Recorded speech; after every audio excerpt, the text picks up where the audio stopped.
पिछले महीने लद्दाख में 30,000 से ज्यादा लोगों ने प्रोटेस्ट किया।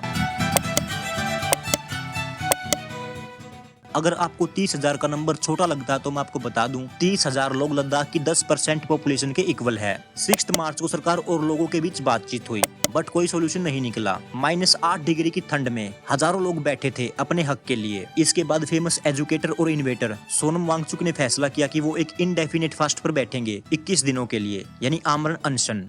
Today on the 6th of March, I will be sitting on fast unto death, which किसी भी रीजन के 10% लोग प्रोटेस्ट करते हैं तो वो कोई छोटी बात नहीं होती, बट भारत की मीडिया ने इतनी बड़ी न्यूज को बिल्कुल दबा दिया। और ये प्रोटेस्ट बस लद्दाख का नहीं है बल्कि पूरे भारत के लोगों को सोनम वांगचुक का साथ देना चाहिए, क्योंकि वो पूरे देश के लिए लड़ रहे हैं, ना कि अकेले लद्दाख के लिए। क्यों इतना बड़ा प्रोटेस्ट हुआ और क्या है इसके पीछे की सच्चाई? They say the talks failed because the Union Home Minister was not ready to speak on either statehood or not.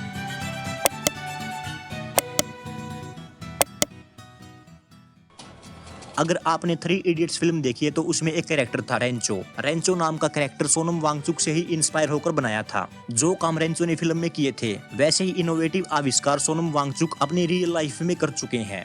2021 में सोनम वांगचुक ने environment friendly solar heated tent बनाए थे आर्मी के लिए, क्योंकि लद्दाख में ठंड ज्यादा पड़ती है। यहाँ पर हमारे जवान कंफर्टेबली रह सकते हैं। आइस टू पास का कॉन्सेप्ट भी सोनम वांगचुक ही लेकर आए थे। लद्दाख में पानी की कमी को पूरा करने के लिए आर्टिफिशियल ग्लेशियर बनाए थे सोनम वांगचुक ने। और भी बहुत सारे आविष्कार सोनम वांगचुक ने किए हैं। इसी को लेकर उनको कई सारे अवार्ड भी मिले हैं, ग्रीन टीचर अवार्ड, यूनेस्को की तरफ से अवार्ड। बट सोनम वांगचुक क्यों इंडेफिनिट फास्ट पर बैठे हैं? इसके पीछे लद्दाख के लोगों की 4 मेन डिमांड्स हैं। लद्दाख को कॉन्स्टिट्यूशन के 6th शेड्यूल में डाला जाए। दूसरी, लद्दाख को फुल स्टेट बना दिया जाए। तीसरी, लद्दाख को 2 मेंबर ऑफ पार्लियामेंट दिए जाएं। और चौथी, लद्दाख में सिक्योर जॉब के लिए पब्लिक सर्विस कमीशन बनाया जाए। 6th शेड्यूल देश के आदिवासी लोगों को प्रोटेक्ट करता है, यानी आदिवासी लोग अपने खुद के ऑटोनोमस डिस्ट्रिक्ट काउंसिल और ऑटोनोमस रीजन काउंसिल बना सकते हैं। लोकल लेवल पर आदिवासी लोग अपनी जमीन को लेकर, अपने जंगलों को लेकर, सोशल कल्चर कस्टम्स को लेकर अपने लॉज खुद बना सकते हैं। 6th शेड्यूल एप्लीकेबल है नॉर्थ ईस्ट में, आसाम, मेघालय, मिजोरम और त्रिपुरा में। इसका मतलब है कि बाहर से आकर कोई कंपनी वहां पर माइनिंग नहीं कर सकती और वहां के जंगल नहीं काट सकती। आपको लगता होगा कि लद्दाख में तो कोई जंगल देखने को नहीं मिलते, फिर प्रोटेस्ट क्यों? बट लद्दाख इतना ज्यादा असुरक्षित एरिया है। अगर यहाँ पर माइनिंग की गई या फिर बड़ी बड़ी बिल्डिंग्स बनाई गई तो बड़े बड़े landslide, earthquake, flash floods, climate change जैसे नेचुरल डिजास्टर देखने को मिलेंगे। और वैसे भी लद्दाख की ज्यादातर पॉपुलेशन शेड्यूल ट्राइब्स में आती है। NCST के अकॉर्डिंग लेह में 66% पॉपुलेशन शेड्यूल ट्राइब्स में आती है और कारगिल में 80% से ज्यादा, कहीं कहीं पर तो 95% पॉपुलेशन शेड्यूल ट्राइब्स में आती है। लद्दाख में लोगों को चाहिए डेमोक्रेसी।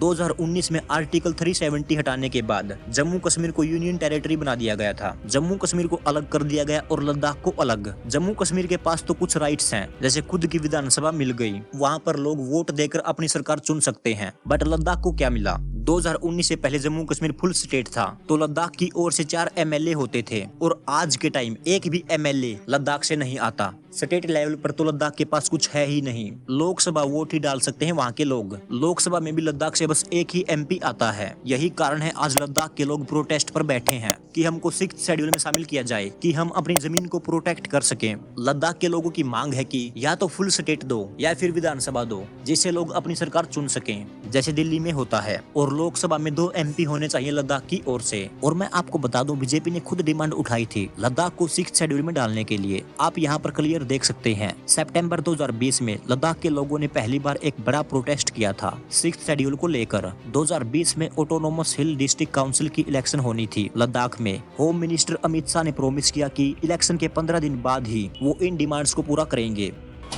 आपने पहले 3 बिंदुओं में लद्दाख को 6वें शेड्यूल में संरक्षित रखने का वादा किया था। बीजेपी ने इलेक्शन 15 सीटों से जीत लिया, बट इसके बाद फिर कोई एक्शन नहीं लिया गया। दिसंबर 2021, नवंबर 2022 में एक बार फिर प्रोटेस्ट हुए और यही कारण है आज सोनम वांगचुक को एक इंडेफिनिट फास्ट पर बैठना पड़ा। लेकिन 26 मार्च को सोनम वांगचुक ने 21 दिन के इंडेफिनिट फास्ट का पहला फेज पूरा कर लिया। एक बच्चे ने उनको जूस पिलाया। सोनम वांगचुक ने बोला कि अभी ये प्रोटेस्ट खत्म नहीं हुआ है, आगे महिलाएं भी फास्ट पर बैठेंगी। सोनम वांगचुक ने यहाँ तक बोला कि चीन हमारी सीमा में घुसता आ रहा है, बट सरकार इसको छुपा रही है। भी हैं।